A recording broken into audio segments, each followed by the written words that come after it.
my name is Maryan, and today I'm going to be doing my first official book review ever! I'm going to be doing it on, drumroll please,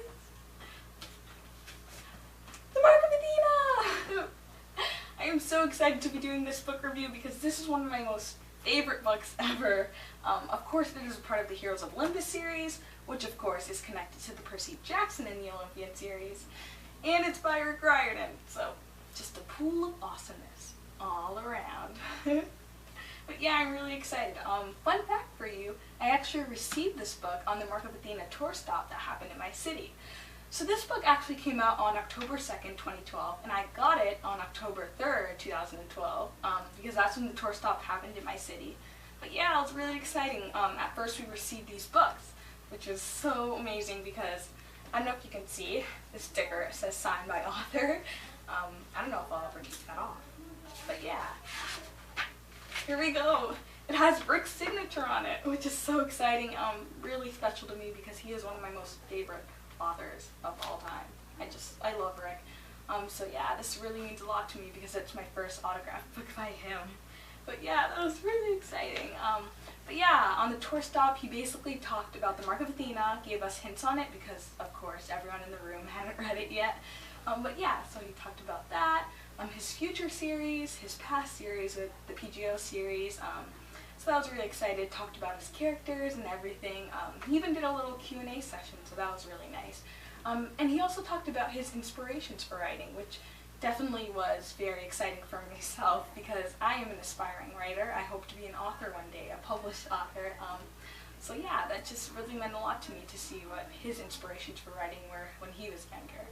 But yeah, there was just so much awesomeness. It was so cool being in a room with a lot of fellow PGO and Heroes of Olympus fans.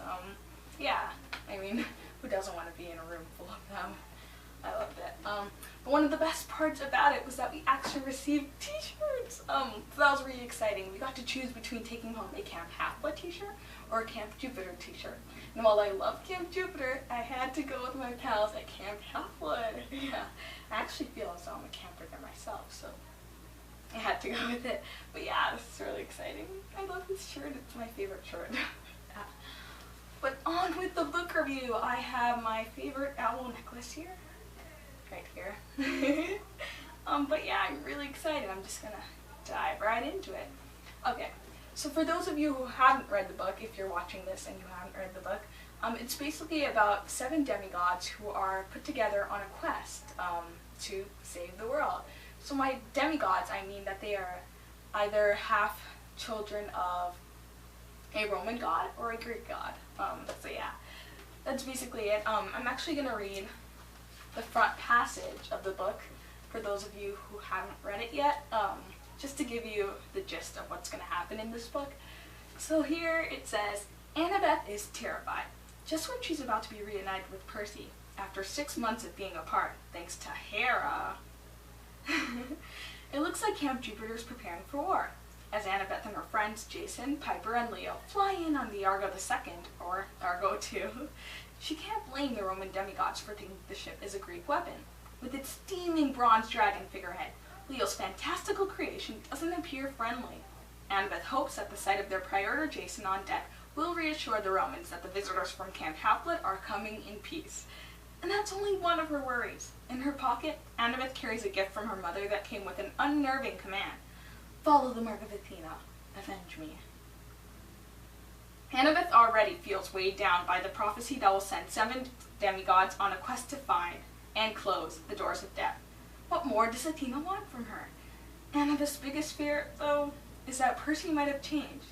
What if he's now attached to his Roman ways? Does he still need his old friends? As the daughter of the goddess of war and wisdom, Annabeth knows she was born to be a leader, but never again does she want to be without Seaweed Brain by her side. Narrated by 4 different demigods, The Mark of Athena is an unforgettable journey across land and sea to Rome, where important discoveries, surprising sacrifices, and unspeakable horrors await. Climb aboard the Argo II, if you dare. So yeah, that was basically the synopsis of the book. Hopefully that didn't give away too much. But yeah, I'm just going to dive right into the book right now, as I've said before. So yeah, this is going to be full of spoilers, I believe. So yeah, if you haven't read the book, I suggest you stop watching at this point. But yeah, I'll just get right into it. The Mark of Athena starts off where the son of Neptune left off, basically. But it starts off in the point of view of Annabeth, which is really exciting. I was so happy that we got Annabeth's point of view in this book, because we never got her point of view throughout the whole of the Percy Jackson and the Olympian series, and in the Heroes of Olympus series. With the PGO series, of course, it was Percy's stories. It was his story, his tales. So of course it made sense that he was the only one narrating that series. But even with the Heroes of Olympus series, you know, we got introduced to so many new demigods, and they got their point of views before Annabeth. And we know Annabeth. She's been in all of the books. I think she's actually the only character who appears technically in all of the books. Percy was heard about in The Lost Hero, but he didn't really appear in it. I consider him to sort of be in all of the books, but Annabeth was the one that was officially in every book.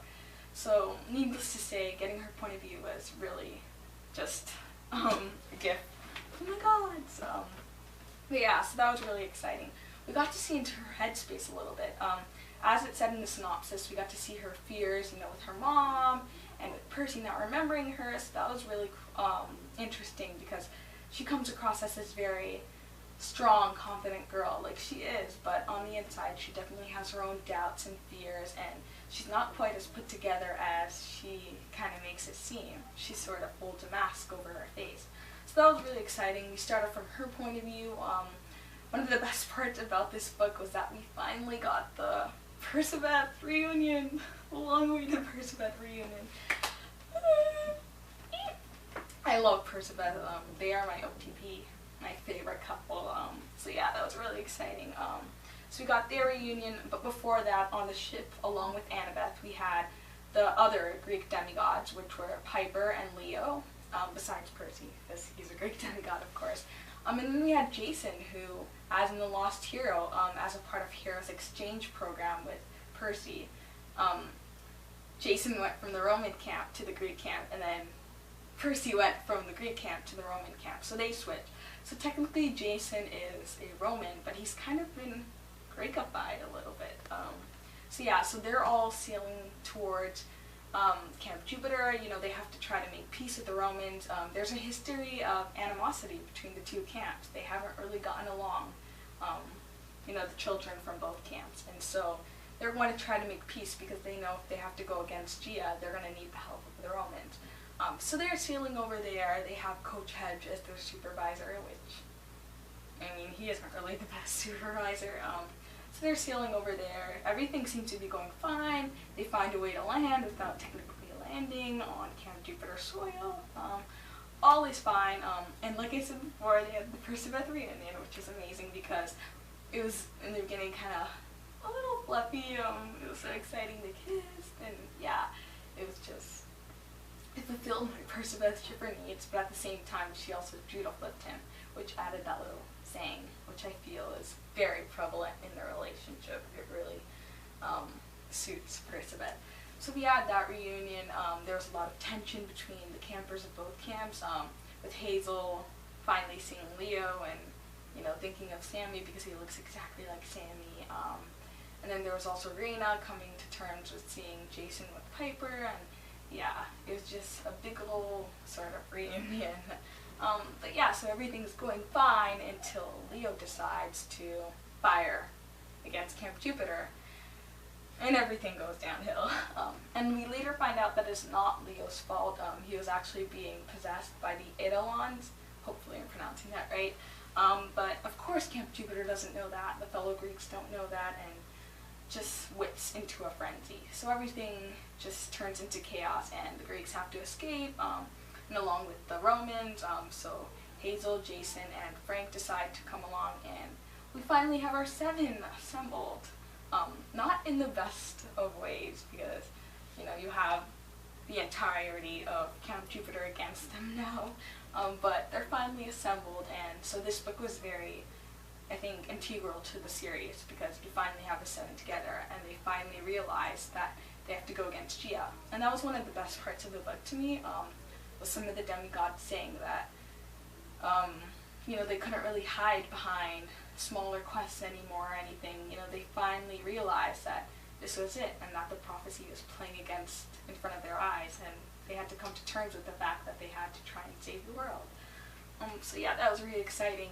So they're assembled on the ship, and they go on an array of quests. I'm not really going to go into it. Maybe in a future book review I'll go into them.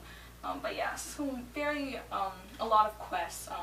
The seven really get to know each other. They start to integrate and start to converse with one another. So that was very, very exciting. And we also get a lot of character development in this book. So like I said before, there are 4 point of views in this book. So Annabeth is the first point of view, then we have Leo, we then have Piper, and then finally Percy. So I find that the 4 characters who had the point of views sort of had the most character development in this novel, I feel. Annabeth, like I said, you know, we finally got to see into her headspace, got to see her doubts a little bit, and see where Annabeth came from, and I really liked that because it made her so much more relatable. You know, we already know that she's this very strong character, and she still was a very strong character in this book. She even got stronger in my eyes, but we definitely saw her fears and her doubts, and so I think that made her a lot more relatable, and we kind of showed that I think she sort of thought that she wasn't as strong as she seemed, even though she was, if that makes any sense. But yeah, I really liked that. And then we also got to see a little bit into her relationship with Percy. We figured out that they had a crush since they were 12, which, I mean, she had a crush on him since she was 12, which I don't really know about that because I love Perciveth, and so I kind of had a feeling that, you know, they sort of liked each other when they were 12, but then, you know, they didn't really realize it until they got a little bit older. But yeah, so I hope that's what Annabeth kind of meant, because I don't think they were fully in love with each other at 12 years old or anything. But yeah, I definitely thought that there was like a hint of a crush there, so that was really cool, seeing that confirmed by Annabeth. But the best part about their relationship was that it grew. It wasn't just love at first sight, which hopefully not at 12 years old. But yeah, you know, they didn't really like each other at all at the beginning, and it just sort of grew into love, and yeah, they realized that they couldn't really be without one another. So that's what I love most about the relationship. We got to see a little bit of that, a little bit of fluff, you know, with the stable scene. I love that. That was really exciting. When they fell asleep in the stables and Coach Hedge thought they did something more, and then Annabeth got grounded. I'm using a lot of air quotes, but yeah, that was a lot of fun. So a lot of Perciveth fluff was really exciting. And then we also had Leo. Leo also had a lot of character development in this book. One of the most, I think, important parts in his storyline was when they went up to Nemesis, him and Hazel. Hazel and Leo went up to Nemesis, and they had a chat with her, and she kind of confirmed Leo's thoughts about being the seventh wheel, you know. Prior to this, he already felt very left out, you know, just basically throughout his life, because his mom died when he was younger, so that was very sad, and then his family didn't want him, and he was on the run as an orphan, and then he finally meets Jason and Piper, who are the best friends that he has ever had, and I'm feeling like I didn't really structure that sentence well. I don't think I did, but yeah, they're his best friends, and then they become a couple, and they sort of start to leave him out, and then he feels as though if he goes on this ship and this quest, you know, he's gonna have it all, he's going to make lots of new friends, and maybe meet a girlfriend, and everything will fall into place, and he quickly realizes that that's not the case, you know. Everyone sort of paired up again, you know, of course, Jason and Piper, and then we have Perciveth, and then we have Frank and Hazel, and he's the only one being, I mean, the odd one out. He's the seventh wheel, and so Nemesis kind of confirms his thoughts and tells him that he's the seventh wheel. And I don't really believe that. I mean, I feel as though everyone on the ship loves him and will learn to love him more, but yeah, I think that was really sad, because you kind of got to see that on the exterior of Leo, you know, he cracks these jokes and he tries to be the smooth, funny guy, but on the inside he definitely is insecure, and that was really sad. I really felt for Leo. But yeah, and he had a lot of stress, you know, he had to fix the ship, and he was the one who, not technically, he didn't really cause the whole mess at Camp Jupiter, but everyone thought that he did, and he also had that added weight on his shoulder. Not to mention Nemesis gave him a fortune cookie that he didn't really want to use. He was very hesitant to take it. And she said that it would help him out in a major way in a situation later on, but then he'd have to pay for it in a sacrifice in even bigger way. So yeah, that was very interesting. He had to take that fortune cookie, and as we all know, it led to something very horrible later on in the book. So yeah, there was Leo's Percy. Leo's Percy. I can't stop thinking about Percy. I love Percy. He's with him. Yeah. I love him as a character. But yeah, so there's Leo's character development. And then we had Piper, she's not my favorite character. You know, I mean, I don't exactly hate her. I think there was a period of time where I kind of thought I did. Not necessarily, but yeah. I don't know. I think with Piper, I think my biggest issue with her is that she kind of comes across as a little hypocritical.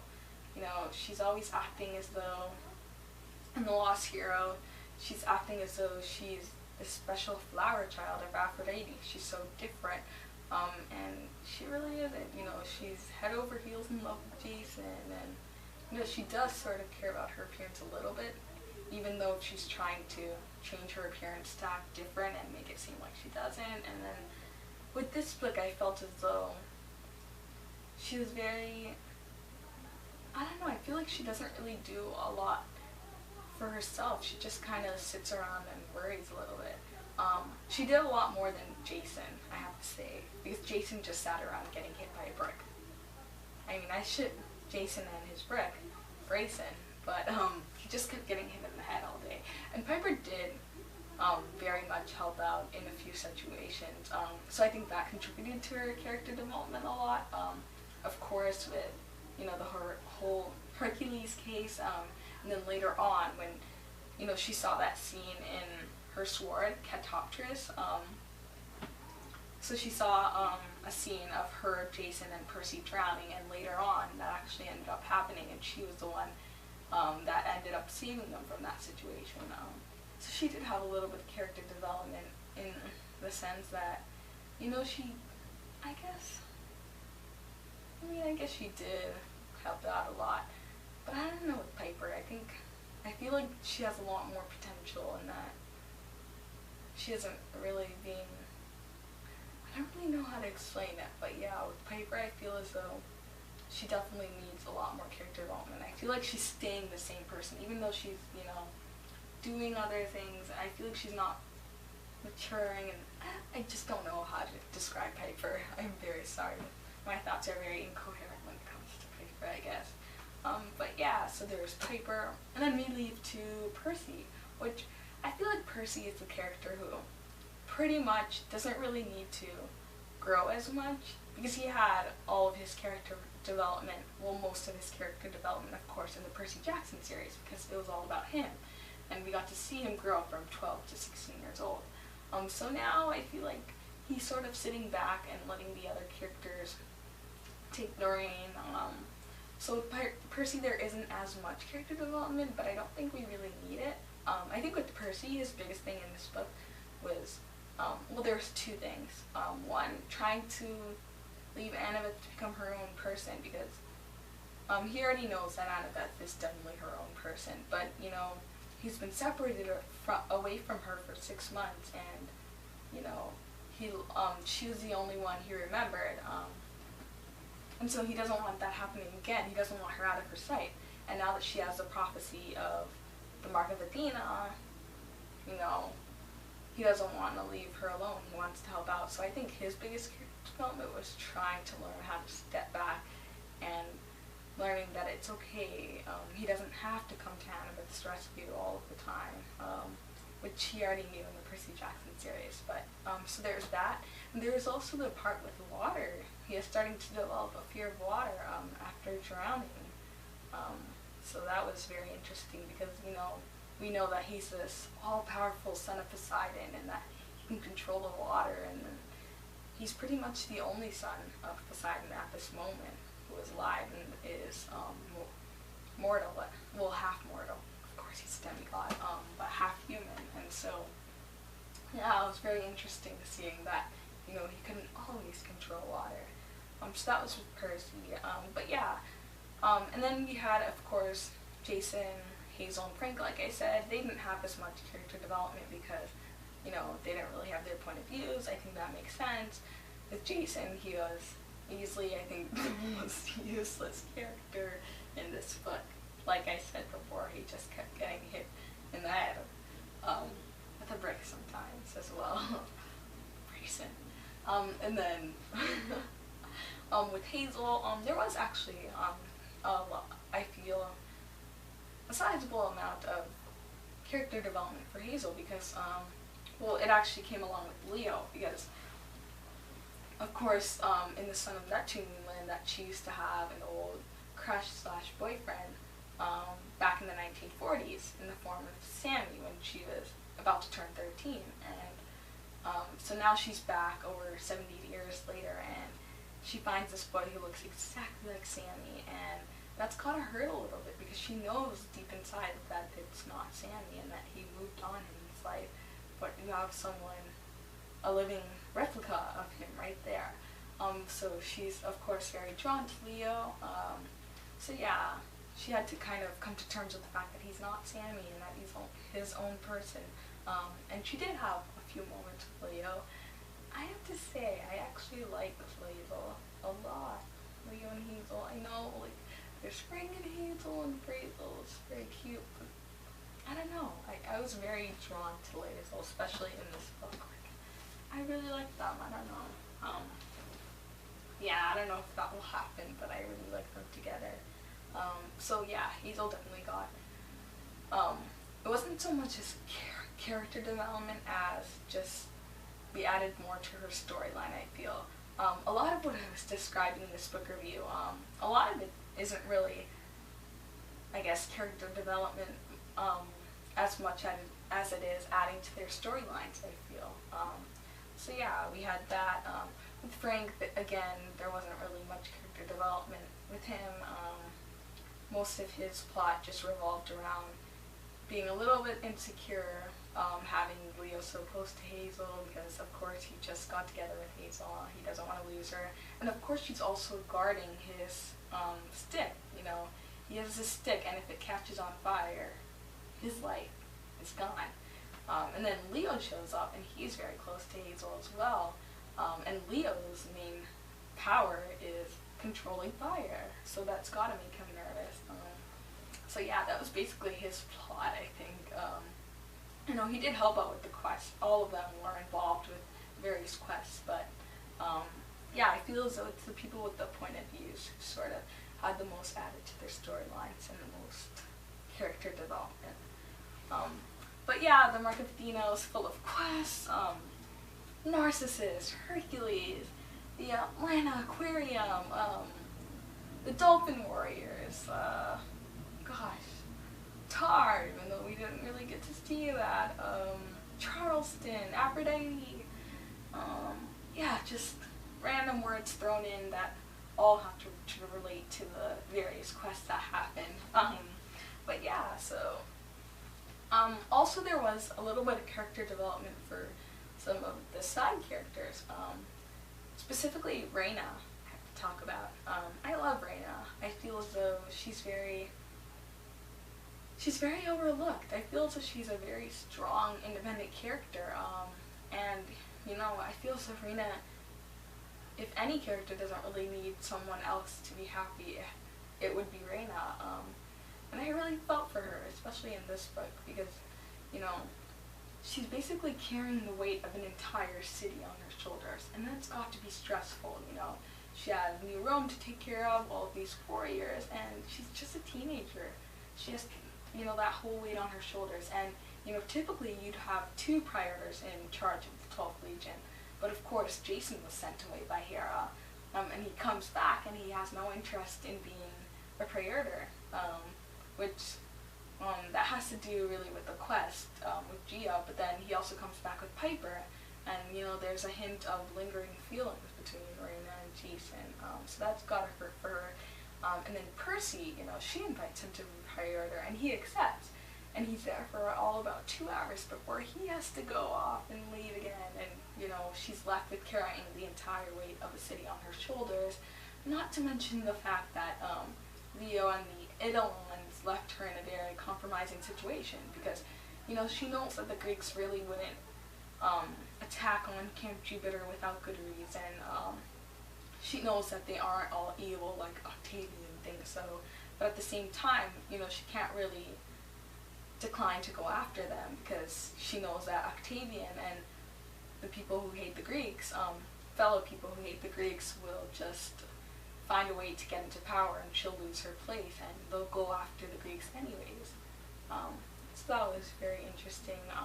So it's very stressful for Reina in this book, I feel. So I very much felt for her. And I feel as though with Reina, a lot of people just think about her romantic aspects of her life, even though they're not really prevalent at all. Of course, like I said with Jason, there's lingering feelings, and that has got to hurt, because you have someone who is your fellow praetor, and you might have feelings for him, and then he leaves and he comes back with a new Greek girlfriend. But of course, she doesn't really let that get to her. She holds this mask over her face, which isn't really the best thing to do, but she has to do it as praetor. So she's very strong, and then with Percy, I feel as though everyone thinks that she just sort of hit on him and came on to him. I don't really think of it that way. I just think that she sort of kind of gave an invitation to him to become praetor, and then that just kind of informing him that that may possibly turn into something more. And he of course politely declined, and that was the end of it. She didn't lust over him. And I feel as though with Reina, people just focus on her as this evil character who's coming between Jasper and Percival, when she's the farthest thing from it. She's very much like Annabeth, and I feel as though in this book, both her and Annabeth sort of realize that, especially Annabeth, because they both sort of hide their emotions. They're both leaders. They're very powerful girls, and yeah, I really liked Reina in this book. I felt as though she very much developed, and we got to see more of her, and hopefully we get to see more of her. And yeah, so I loved Reina. And then there was also a little bit Nico, who, as we know, was actually used as bait to get the Seven over to the giants, the twin giants, back in Rome, the real Rome. So yeah, so Leo,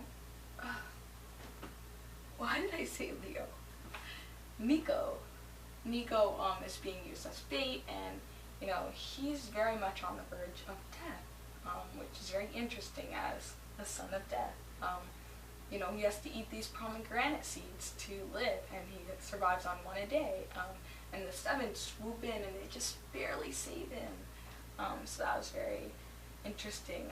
And as we know in the previous books, he was actually going in between Camp Half-Blood and Camp Jupiter, and no one knew that, and they realized that in this book.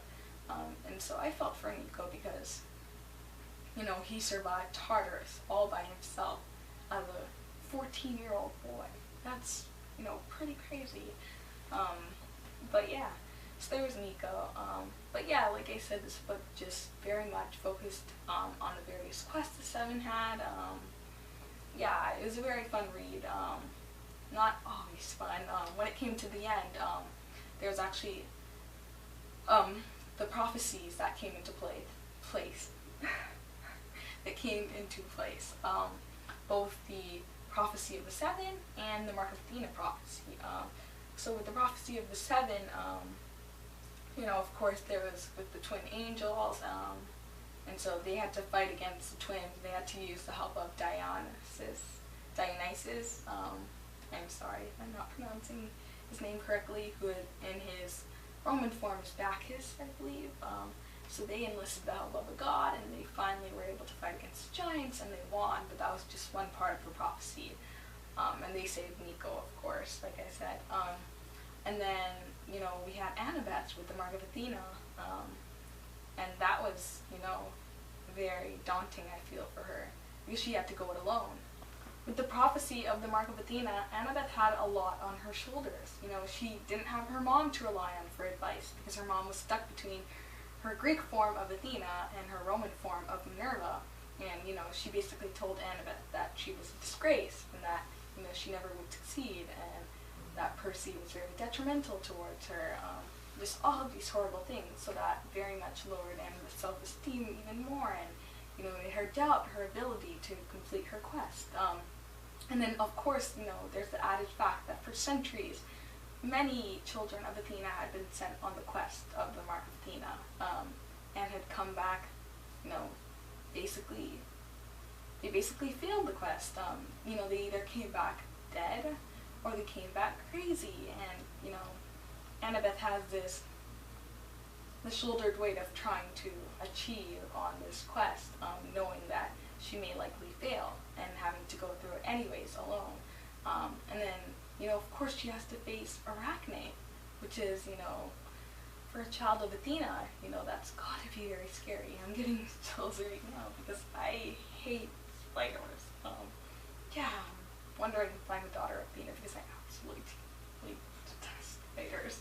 I hope there's not one around here, but yeah, so she has to go up against Arachne, and fight against her, and so yeah, but the best part about this book, I think, well, one of the best parts was that she was able to fight against Arachne and win, and not fight in hand-to-hand combat, but actually use her smarts, like Annabeth always does, to get herself out of, you know, that tough situation. And she actually got to use a trick that Frank gave her earlier on in the book. He actually had trouble with Chinese handcuffs, and he didn't know how to get out. He went to Annabeth for advice because he was embarrassed to go to the rest of the seven, and Annabeth, you know, gave him this really complicated equation on how to get out, and, you know, he basically told her that simplicity is key, especially with something like that, you know. He just figured out a way to just get out very easily, and that she didn't really need all of these equations, and that helped her out in this situation because she was able to help Arachne weave a trap that was very simple, but indeed got her trapped, and then Arachne ended up falling into Tartarus. So Annabeth basically wins, and she has this huge statue, the Athena Parthenon, which will help mend the two camps of Camp Jupiter and Camp Have Fun together. Everything's going fine. And then the seven comes in, they're about to save her, save the statue. They're too busy saving the statue, and she actually has her ankle wrapped around the spider web left over from Arachne's creation, and, you know, she slips, she's holding onto the ledge, and Percy wants to help her up. He's the only one there. He tries to grab her, he falls even more, and he's the only one holding onto the ledge. And then she tells him to let go. This is actually really romantic, but also very tragic, because then he says that he's not going to let go. He's never going to be out of her sight again, and they let go. They're holding onto a cliff. Holding onto a cliff. They're hanging onto a cliff, like a cliffhanger. Hanging onto a cliff. They let go, and they fall into Tartarus. How many times do you get to say that your author, your favorite author, sent your favorite characters into literal H-E-double-L? I think this is the only case that we can say that. So Percival falls into Tartarus, and we have no idea what's going to happen to them, and the book basically ends there. So yeah, that was just so hard, because then we had to wait an entire year for the next book. Left us waiting an entire year for the next book. That was very nerve-wracking. Knowing that your favorite couple was in Tartarus. Woo! I hated her for that, honestly, because it was seriously a cliffhanger, even though they let go. It was technically a cliffhanger. But yeah, the book sort of ended off like that. So the ending was very tragic and very sad, but yeah, I really liked the book. I think for the most part it was a very enjoyable read. I read it really quickly, like all books by Maryan, because, you know, they're very intriguing, and I loved it. So yeah, that basically sort of concludes my review of The Mark of Athena. Yeah, that was really fun. I also want to say that the cover actually ended up happening in the book, which was really exciting. There was a scene near the beginning of the book on a quest with Piper, Percy, and Jason, in which they go to Kansas, seeking the help of Dionysus or Bacchus, and so they end up fighting later on, with their respective courses, and they're controlled by the Eidolons, and they almost end up killing each other. And that came true on the cover. So yeah, I just wanted to add that in. I found that really exciting. And yeah, there's sort of a orange-purple undertone, and they're in their respective camp shirts. I like that a lot. It basically showed the merging of the two camps and sort of clashing. That was really exciting. That was about it. Yeah, that was my review of the Mark of Athena. Hopefully I can do another one in the future where I can go more into detail. This was a lot of rambling. I am very sorry about that. It is my first book review, so go easy on me. But yeah, very exciting. So yeah, that's it. That's the end of the Mark of Athena, my review, for now at least. I hope you enjoyed it, and thank you so much for watching, if anyone watches this. Yeah, that was really exciting. So yeah, hopefully I can do the rest of the Heroes of Olympus books and any of the Percy Jackson and the Olympian books. Yeah, I just want to do them all. Any Rick Riordan book and any future books to come. So look out for that if you're watching this. Yeah, I just want to continue doing more book reviews. So thank you so much for watching if you're watching this. And that's the end of my book review for the Mark of Athena for now. Bye. Maryan signing off.